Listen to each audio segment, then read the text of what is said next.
Hi, welcome to the Personal Side of Business, where every business has a story. My name is Bunditwong. Today, my guest is Crystal Hilsley, founder of CCNG Developments, where they are creating meaningful connections and memorable experiences through agricultural initiatives. Welcome. Thanks for having me, Jet. You're welcome. So tell us, how did we get here? How did we get here? That's actually quite a zigzagged long story. So if you're ready for it, I will start from the beginning. Absolutely. All right. I went to school for psychology just because I was really curious and I had no intention of going. There's two routes, right? You go the clinical route and you become a clinician, or you go the educational route and you go and you teach it. And I had no interest in either. So it's a bit like, what do I do now that I have this degree? I was just extremely interested in it and very, curious, I guess you could say. And I grew up in a very small town. Have you heard of Paso Robles? Yes. Yeah, that's my hometown. So there's wineries there, and there's lots of ranches and farms. And that would make sense for your inspiration to be connected to the earth. Yeah, very much. My mom had a backyard garden when we were kids, and we had a little orchard, and we had carrots literally plucked right out of the ground. And that was a huge part of my childhood experience. And that shaped sort of my subconscious programming. And so that's the understanding from psychology is birth to 7 is you're being subconsciously programmed. And then sort of 7 to 14, we go in 7-year cycles. We start to implement that and understand it. And then 14 to 21, we go out in the world and we start expressing it and then really like deepening more into our knowledge. We can always go back and change that subconscious programming. And I'm sharing this for a purpose because it leads into how I got here. It was, like I said, it was a zigzagged road. It was not a clear path. So I'd always been very aware of health and wellness, very conscious of it. My mom's a nurse. She fed us very clean, very healthy. And so I got into business, actually, and my ex-husband and I had a software company. This was years ago. This is in a past life. And we took that company over to the UK. We had a big client over there. And so I was director of operations. We got acquired by our biggest client. And so that opened my eyes and I got really firsthand experience of what kind of capital markets and a merger and acquisition looked like. And it was just interesting to me. I love learning new things. It was just interesting. And so we came back to the US and I had my daughter and I was offered a position with a investment bank to do kind of like client liaison, bring in new clients. And that was really like the middle market growth emerging sector. So institutional capital, big family offices, big checks between 10 and $15 million. And so I really enjoyed that too. So here I've tried a couple of different things and I really enjoyed it, but it gave me flexibility because I was brought back to America and my daughter was 4 years old and I was instantly a single parent, like only parent. So it was a bit like, how can you in this day and age go and work full time? And if you don't have family support around, right? We're meant to raise our children in villages, to be there to support each other. And I didn't have a lot of family around and I didn't want to just go shove her in, daycare, aftercare programs. I found that just like an impossibility. So I was consulting so I could have like really good flexible hours. And so a part of what I did was going out looking for new accounts all the time. So I had a friend in the surf industry. San Diego is the surf industry, right? Everything was born here. Surf, skate, there's a lot of that culture here. The athletes are here. They're still raising their kids here now that they're older. And so there's a surf pool out in Texas. I don't know if you've heard of mechanical wave pools yet. Yeah. Like the Kelly Slater. Yeah. So it's similar to that. There's just a couple different technologies. And so the Waco surf pool was looking to sell, the owner of it. He'd always owned it. It was his family's ranch and he converted it into a surf pool. And so they approached me and said, Crystal, can you help us package this and put it up for sale? And I went, well, yes, absolutely. So I was still with the investment bank, still kind of hustling, doing some stuff on the side, working with some smaller businesses. I helped some startups kind of shape their package to get in front of investors. And so, I'm hustling. And in the meanwhile, my passion, as I started the conversation, was around healthy eating. So how can I allow myself to do things that also makes me feel alive, right? Because we have all of these different roles in life. Like I'm a mom, that's a very important role. Absolutely. My daughter depends on me. And then I'm this employee or I'm a consultant for this company and I kind of have to play this role to do that. But who am I and what's fulfilling, my soul and my passion? And so it had always been around clean eating. So I would do talks at like Boys and Girls Club to kids and parents around like, here's, what you should be eating and here's what we should be staying away from. And I'd gotten certified as, as a health coach. It wasn't like a big nutritionist certificate, but I knew enough about it. I think I felt like one of those things where it's like, a little bit more than somebody else, and you can be able to teach and impart that wisdom upon them. And also that's how I was raising my daughter, is to eat really clean. And we knew what good ingredients were and what bad things were. And so I was doing a couple of different things. So And this was in your spare time. This was in the free time that I had, because I was really, for any single parents listening, I think they can understand it's, you feel quite lonely. And so to fill up that free time, and dating was just not in the card. That was not on my bingo card. How am I going to fit somebody else into this mix? And also, my daughter needs to see me happy. And where am I sourcing happiness from? It's not going to be at work necessarily. At this time, it wasn't. So anyway, so I digress. So I went back to school and I got certified in sustainable agriculture because I was just fascinated with health and wellness. And the more that I dug into that with my background in psychology, and I learned about how children, get their hands in the dirt and allow them to plant a tomato, they're going to eat that tomato. They're not going to be as afraid of it. And we've got to expose kids 6, 7, 8 times to something before they decide that they like it. And with all of the big problems in the world that make all of us so sad, right, of childhood obesity, of the diabetic challenges that are happening with the learning disabilities, with the neurodivergence, and so much of that comes back to our health. So much of it comes down to our gut microbiome being unbalanced, of the packaged foods that are so much easier to reach. And so I always look at these bigger problems, and if that doesn't bother you about the health and the future of our children, I don't know what will, because we're not giving them an opportunity, and people aren't, I don't think, talking about it enough. Maybe in San Diego they are, right? It's more health conscious and aware. Yeah. So the more that I dug into it, I really enjoyed having the conversations. I would go to my daughter's school, again, Boys and Girls Club, YMCAs. I created a ton of online material. I had my own podcast. I did quite a few different things. I actually had a TV series that I did with a bigger group that I was like the plug on children's health. And the more that I dug into it, the more I was like, there's something here about building farms. And I just kept going back to my roots. And so that's why I got certified in sustainable agriculture. And I was kind of doing those two things alongside each other, still corporate development to pay the bills, and then looking at how you can intertwine agriculture in some of these projects that make sense, because agriculture brings people together, right? It when you come together and you're eating together, you're farming together, you look at a farm, you look at a garden, they look gorgeous. So this big surf pool in Texas, as I said, they were looking to take down the project. It was quite a big amount. It was over 500 acres. The asset of the surf pool itself cost something like $15-20 million to put in. But again, we see surfing in the Olympics now, and so there's a path for it. And so how can we bring in partnerships, et cetera? And so part of the project, because they were zoned agriculture, they were zoned ag. We were looking at the site plan, and I said, well, what if, because phase 1 is going to be homes, right? That's what a lot of mixed use developments do. They'll say, okay, let's build some homes, and whether that's selling it off to a bigger developer or whoever that might be, that just makes the most sense because you can get the most bang for your buck from a development perspective.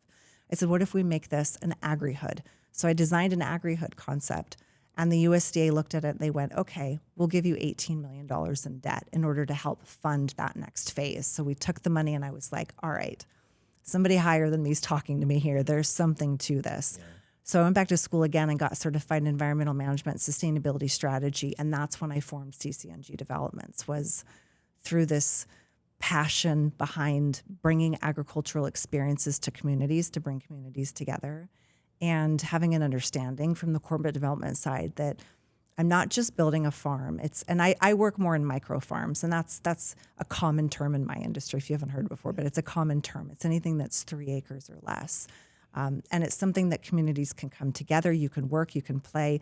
That entire agritourism sector has done nothing but continue to grow year upon year. It's much bigger in places like Europe than it is in America, because the governments really step in and promote that a lot. There's a lot of farm to table, experiences and things of that nature. But it's, caught on here in America, big time. And people are wanting to spend local, to eat local, to play local, to be a part of a farm, to go to petting zoos, to do all the things. And so that's what was the inspiration behind the firm. Is it's something I'm really passionate about. And then I look at it from the corporate development perspective of how do I develop this asset that is also going to make money. Because at the end of the day, we live in a capitalist society. So I say, my kind of joke is that I've got one foot barefoot on the ground and the other one in a high heel in the boardroom, because actually probably 80% of my time is spent, in boardrooms talking with executives and with owners about how the commercialization strategy makes sense for the overarching mission of what they're trying to accomplish with that mixed use development. Yeah, and when you're talking to them, what are some of the pushbacks you get from someone in that position? It's interesting because they sort of look at it like it's a nice to have, not a necessity. Right. And I'm the inverse. This is a necessity.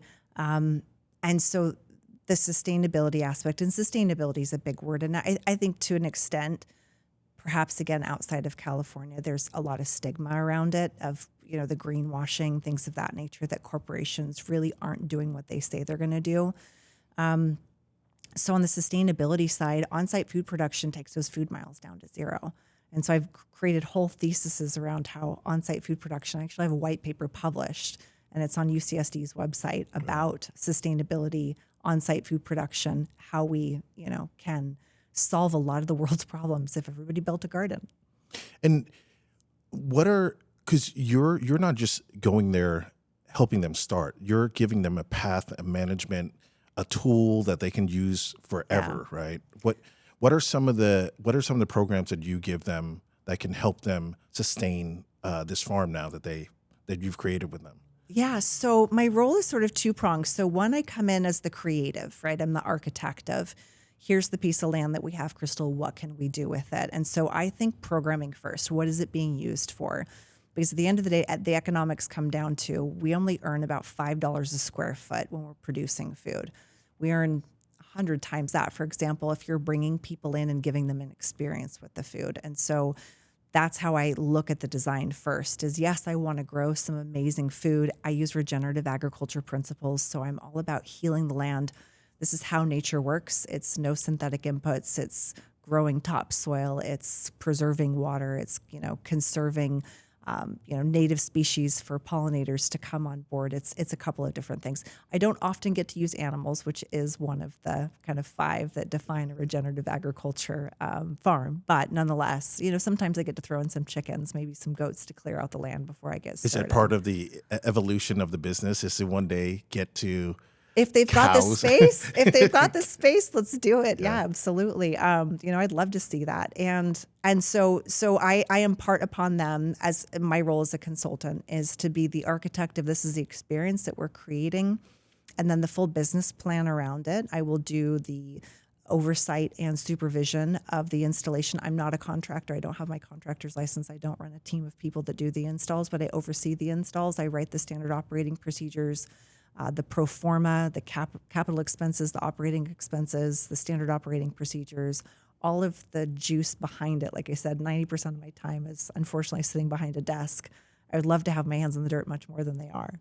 But you're packaging this all for them, pretty much like, this is it. You want to say yes or no to soup this. To nuts. Yeah. Yeah. And you had brought up one time, the last time we'd spoken, that there was managing it is not just for anyone, right? You have to have some experience in this. Could you speak a little bit to that part? Like, where now, let's say someone has said, yes, we've built this out. Who is that manager that's going to come in and start to manage everything? It's typically somebody that I source. So there's a network of regenerative agriculture experts that know how to run market gardens. It's a typical solution that I would create. It depends on the client. So if it's in the hospitality industry, I absolutely bring somebody in that they can hire because they can manage that person. They get trained under me. They get their standard operating procedures. I ensure that they're familiar with what it is that we're creating and developing. If it's a school that I'm consulting for example, the school is definitely going to hire somebody. If it's a bigger project, it all leads back to, they typically bring somebody in and they're trained. Like, I've found them through the network of regenerative agriculture experts, because This isn't conventional. This is not even typical landscape or typical farmers. A lot of the methods that I use, they're not familiar with, and I got a lot of pushback in the beginning. So my requirement is that they've had some experience with, Joel Salatin, Richard Perkins, somebody like that. They've been to some type of training in the past, or they've worked on a farm that uses regenerative agriculture principles before they step their foot in something that I've developed. Okay, great. And are there some land issues that will come about? Like, is the soil not perfect for this type of setting? Do you deal with that when you're talking to certain areas? Like, I don't know, maybe in the South, it could be a little bit rougher for you to grow certain things, certain type of foods. Yeah. So in San Diego, we're in zone 10B, so we can grow. It just means we have a very extended grow season, right? We're not really affected by a lot of frost, for example. So there's plants that won't do well here. Like, I'm not big on doing stone fruit here because they need a frost, but I'm not opposed to designing and developing an orchard, for example. As long as it's zoned agriculture, we should be okay. And in fact, if it depends on the size of it. So there's a commercial property not too far from here that I just went to see today, and they asked the same question. I said, well, it's about 1,000 square feet. We're putting in a garden. There's not going to be an issue. It can fall under their existing conditional use permit. We're not selling the food. We're actually giving the food to the community. It's a community interest project.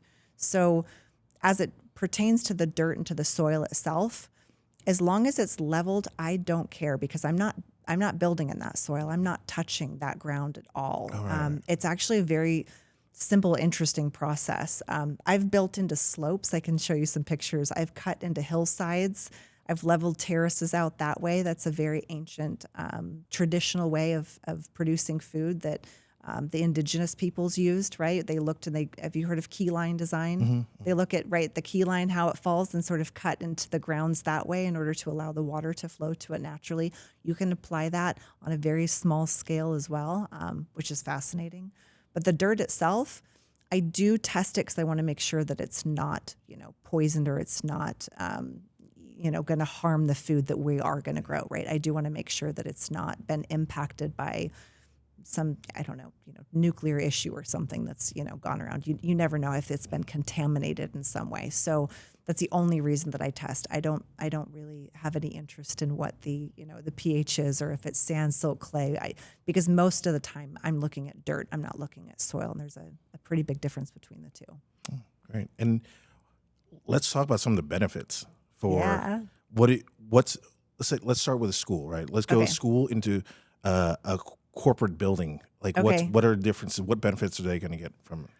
So schools, I have consulted with a few schools. It's tricky. There's a lot of red tape. They rely heavily on grants and funding, which, as you know, in light of the current administration cuts, has been absolutely heartbreaking. I'm a partner with the National Farm to School Network, and I'm just crossing my fingers and literally praying that turns around pretty quickly. But from the school perspective, I light up there, because that is the funnest part ever. The kids from elementary school through high school can learn every single subject in the garden, every single subject. They learn so much about life, biology, science, math, entrepreneurship, not to mention, it's impacting their interest in nutrition and how they're feeding themselves. Because as I said earlier, right, if a kid plucks a carrot out of the ground, they're going to eat it before you put it on their dinner plate from the grocery store. And this is the first time that they've seen it, right? Because they've developed a very trusting relationship with where their food has come from, and they're familiar with it. So schools is very much around it being an outdoor classroom. There's an amazing case study that's run by a friend of mine in Encinitas Union School District, the Farm Lab. Her name is Julie, and she's been on podcasts across the U.S., in fact, even internationally, potentially. It's a regenerative and organic certified farm, and they grow enough food on 1.5 acres. The entire site is 4 acres, and I think it's about 1.5 acres that they've done some market garden rows. It's the rows of food, and they build right on top of that. And it supplies food for all of the elementary schools in that district. Wow. And it's run by 2 female farmers. And I'm assuming in California that would change things dramatically, right? Yeah. Because California schools, I think, are correct me if I'm wrong, but they're subsidized in order to get food into the system, especially for the kids that rely on that to come into school, right? So, yeah. And they rely on a lot of outside programs. The Medi-Cal has a ton of different programs like summer SNAP cards and things of that nature that they hope that reach the families. So they have an entire outdoor learning classroom at this school farm. The kids come different, when they're younger, they just kind of want to have something that keeps them busy and that they can, kind of poke around the garden with, and sort of middle school age, give them a job, give them something they're in charge of. And then high school, they can quite literally create, their own tomato business and set it up and market it and sell it on social media and create a CSA box, a community supported agricultural farm box, and sell it to the community, et cetera. And then that sets them up for a future of understanding nutrition, science, math, again, entrepreneurship, everything, probably all PE in one too, go. because you're going out there and physically moving things around. Exactly. Yeah. So on the school side, there are a number of schools in California in a variety of different districts right here in San Diego that are doing a phenomenal job. I would just love to. I believe that every school should have a farm. Every school should have a garden that the kids can explore and learn and play in. And it comes down to the initial planning and design. So who's going to actually take care of it? And sometimes it can be one parent volunteer. Sometimes it can be more. And there are a lot of nonprofits that are stepping in, and even for-profit corporations that are contributing funds to make things like that happen. So it's a very big movement. So I look at it from what's the outdoor learning classroom type opportunity. On the corporate project side, it's interesting because it depends on what they have existing. As I said, I work with surf pools and with mixed use developments. That's currently a lot of the projects that I get my hands on. I've worked also with some homeowners here that have agricultural zone land and supported them in commercializing their property. That can look like a couple of different things depending on what that individual is passionate about. They have to be passionate about if they're going to run it. If not, I can help them understand what the setup looks like to bring in an outside operator and do some type of revenue share. That's where my corporate development hat comes in. So on the corporate development side, with developing for a mixed use facility, it's intertwined into the storytelling, into the branding, into the entire overarching mission of what that mixed use development is creating. So, they would have perhaps an ethos of like 5 different things, sun, surf, skate, play, eat, be well, sustainability, something like that. And so I would slot in, which is an overarching part of that, because nutrition is a huge part of the system for athletes. That pathway for, again, we're seeing surf and skate in the Olympics literally take over. Their viewership, it outweighs all of the other sports combined. The statistics that came out on the viewership is just unbelievable.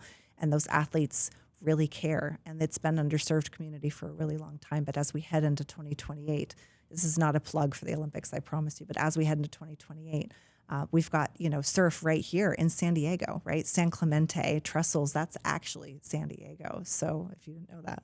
Yeah. And those athletes, they're eating clean. They're not out there, being bought by some of the bigger brands that have a lot of unhealthy ingredients in their foods, right? We're seeing a huge movement and push towards that. So that's really exciting. So yes, the lens I always look through is what's the overarching goal that we're looking to create? And then how can I develop experiences that work alongside that and complement that in a way that is meaningful for the community?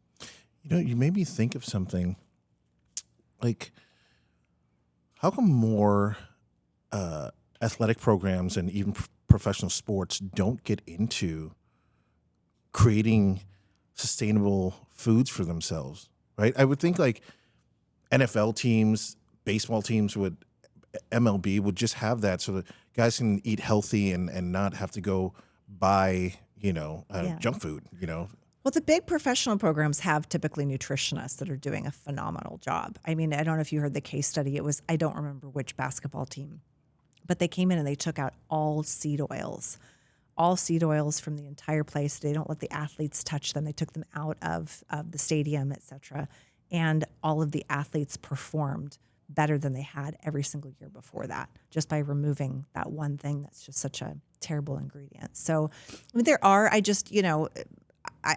can't say that I'm the expert, Jed, on nutrition in with athletes and development, but I think there are some smaller groups out there that are doing things. Most of the major league teams have a nutritionist that's supporting them with that. Yeah, no, I meant more like to actually grow their own, produce. I don't Yeah. know. Yeah. I mean, and that's, I think that's part of my mission here and what I'm so passionate about agriculture for is because when people hear the word farm, right, just like they hear the word sustainability, they're a bit like, what is she talking about? Well, sustainability, we can take the stigma out of that pretty quickly. And farming, I'm talking an acre, I'm talking a half an acre, right? I can grow like 60,000 pounds of food in like a quarter of an acre. That will feed, 100 people in 3 months. It's a lot of food. Yeah. Yeah. And I do these farms tend to grow in actual like acreage size over time? Like, do people go, "Oh, this is great. I'm actually going to expand this to grow more food"? Does that ever happen? Not necessarily, no, because, we're intensively planting. So we're companion planting, we're growing a lot of things together, we're following a seasonal plan. And it depends on how big the facility is. Like if I go and I've consulted and worked with some big hotels, like 300 keys, and I'm looking at them and I'm going, I'm not going to make a dent in what you need to bring in, but I can create, we can do something, for example, like grow all of your herbs, all of the herbs that you need, and we can grow some beautiful edible flowers. And perhaps we could set up a little greenhouse and do some microgreens. And at least you can say these herbs from your cocktail or these herbs alongside your dish, or our pesto was made from, some produce that are right. Just a little bit of a start. It's a little bit of something that, it gives that flair that's a unique experience, and people really enjoy that. And it tastes better. We're supposed to eat within 50 miles of where we live. 50 miles.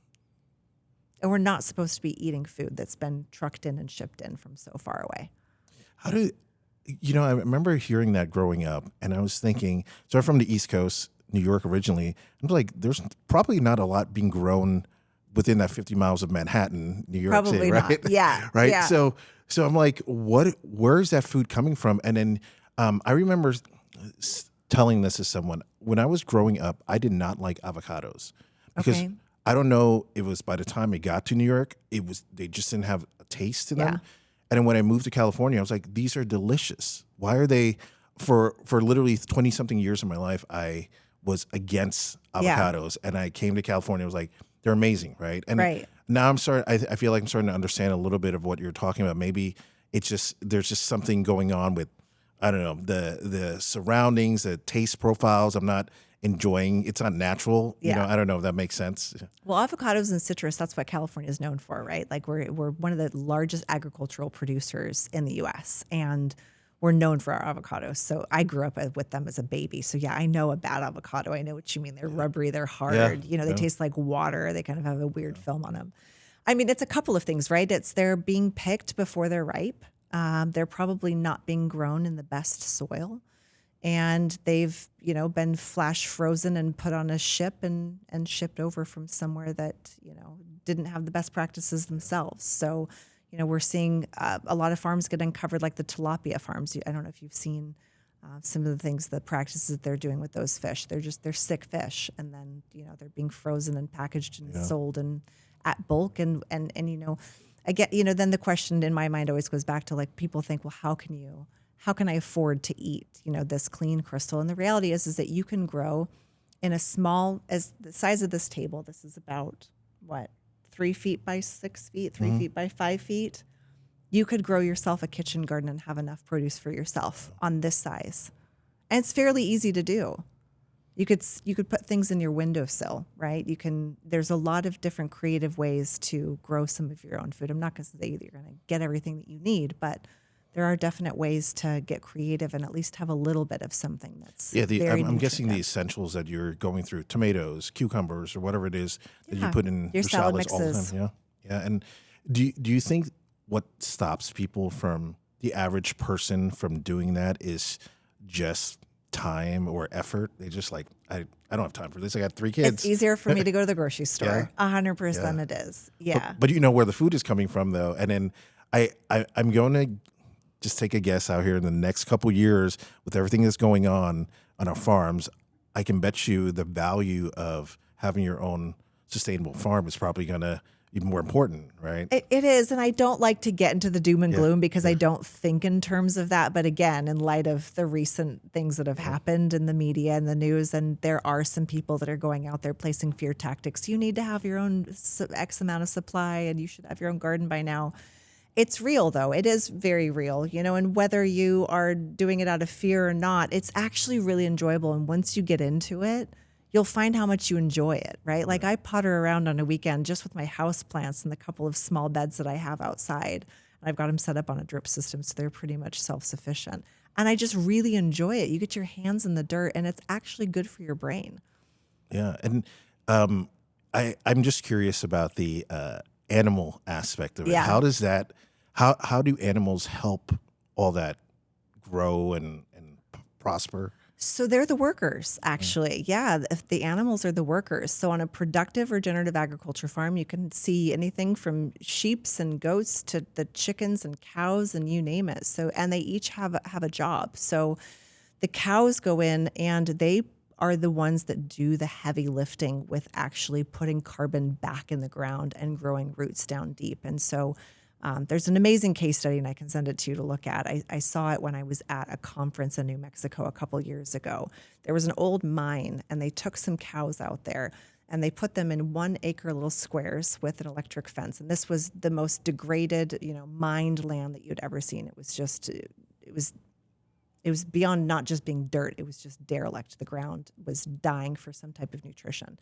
And they took the cows in there acre by acre, and they would have them in the same spot for 2 days, I think, max, maybe 3, because the first day it's your living room, second day it's your bedroom, third day it becomes their bathroom. And they have the cows go around and they would feed them the hay or whatever it is that they would feed them, and they would put in some alfalfa, some extra things.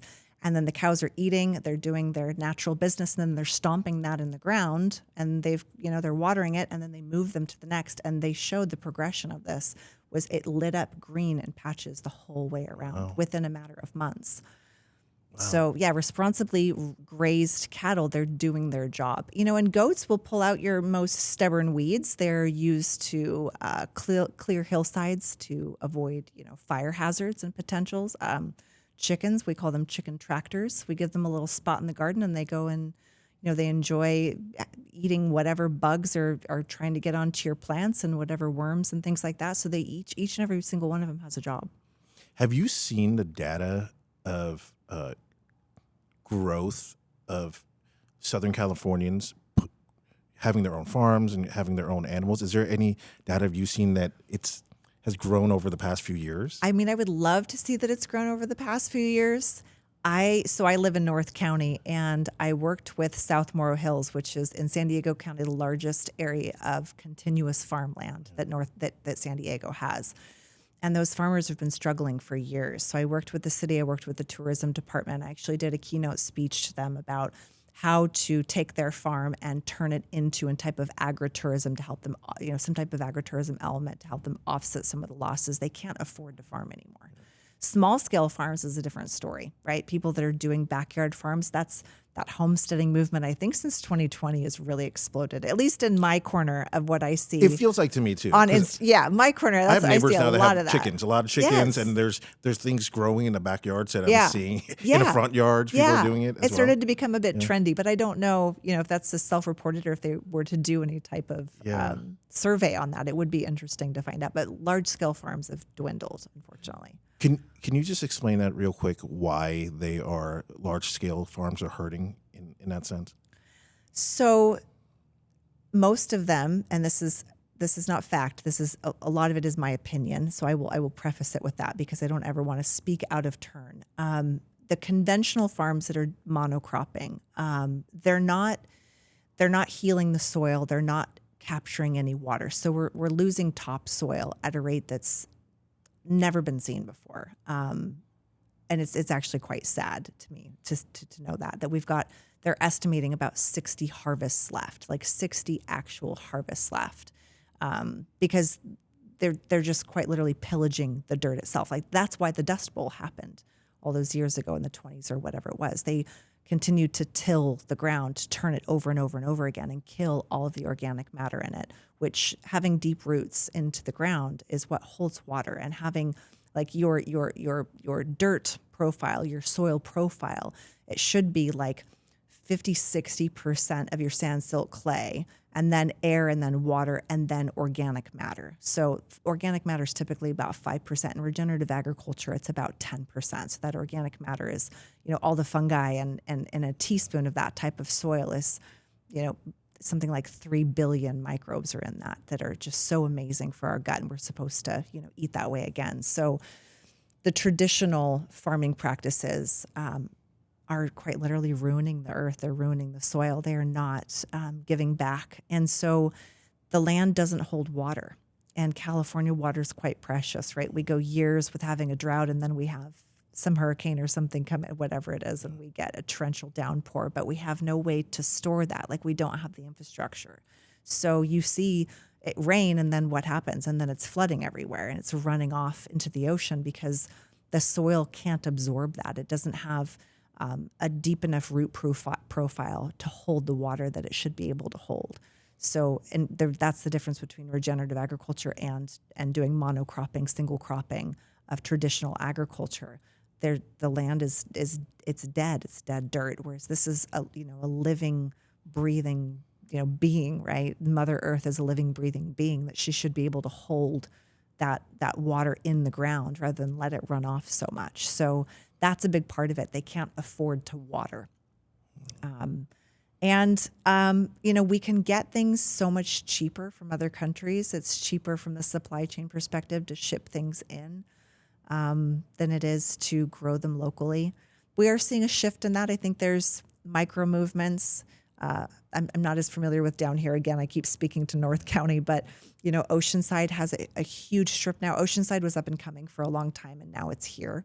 And there's a ton of Michelin star restaurants up there, and the chefs are outsourcing for local ingredients, and they're running their own farms. They're having their own gardens. It's a really beautiful thing to see. So I think on a micro scale, that can be effective depending on the climate itself, depending on the grow zone. Again, here in San Diego, we're spoiled. We have a very long grow season. There's not a lot that we can't grow here.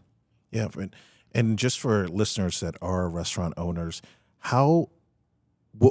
what does 1 acre, how can that handle a busy restaurant? Can an acre? 100%. 100% that could more than handle a busy restaurant. That could grow, again, if you've got like your staples, you're not going to get absolutely everything that you need. But there are co-ops of farms out there that are growing and providing to some of these restaurants. But yeah, if you wanted to set up a farm to table type experience, you could absolutely grow in rows and interplant and companion plant. It's a very intensive planting schedule. That's the more popular way, because a lot of people would grow and then kind of tarp over it or mulch over it. And now there's ways that you can kind of interplant, and it doesn't crowd. So people are getting a lot more bang for their buck per square footage. Well, something to think about. I think especially now as all the costs for restaurants go up. Yeah. This might be something for them, a few restaurants to get together and start to think of maybe this is worth it for us to put money in for this. Absolutely. Great. Well, thank you for sharing so much. If someone were to get into sustainable agriculture, what advice would you give them? My path was a path of passion. Farming is really hard work. So I would say, there's routes of, as I did, getting certified in sustainable agriculture. I would say, and I run my firm as a syndicate, so meaning I work with other professionals that complement what I do, and we bounce ideas off of each other. For example, I'm not a designer. Like, I'm a designer, but I'm not in doing CAD. I don't have time to learn that entire program, and it's pretty straightforward. So I would say go and work on a farm for 6 months and see what parts of it you like and what parts light you up and what parts you're good at. Because that sometimes is two different things. There's a lot of things, as I said, I'm really interested in, but it doesn't necessarily mean that I'm going to be good at them. And what part of the farm operation would you find joy in? Could you add value to that farm? Because running your own farm, it is profitable. There are farms out there that are doing case studies that you could, off of a half an acre, using regenerative agriculture principles, so no synthetic inputs, make $120,000 a year. It is a profitable business. It 100% is. And it's very sustainable in a lifestyle type way. You do need help if you're going to, want to go on vacation, but it's the most satisfying job that there is. You're tired, but you're satisfied. So on my side, on the corporate side, there are a handful of people that do what I do. It is very niche what I do. It's very specialized. A lot of my business comes from word of mouth, from knowing people. So I've networked in with chambers and community groups a lot. I believe that if you want to make a change, start with your own community. So find out where there's a community need and see where you can help. All right. Thank you so much. And where can people find you if they want to contact you? So my website's super easy, ccng.dev, D-E-V. I have an Instagram. I'll be honest, I think I'm a little old school. I'm not that active on it. I am not that. I do okay. I have a team that does a little bit of work for me, and when I've got an exciting project, I will post some stuff on there. But yeah, probably the easiest way to find me is on my website, and it does have some links to my LinkedIn and things like that. All right. Well, thank you so much, Crystal, for being on the show. And this is the personal side of business. Thank you. Thanks, Jet. That was fun.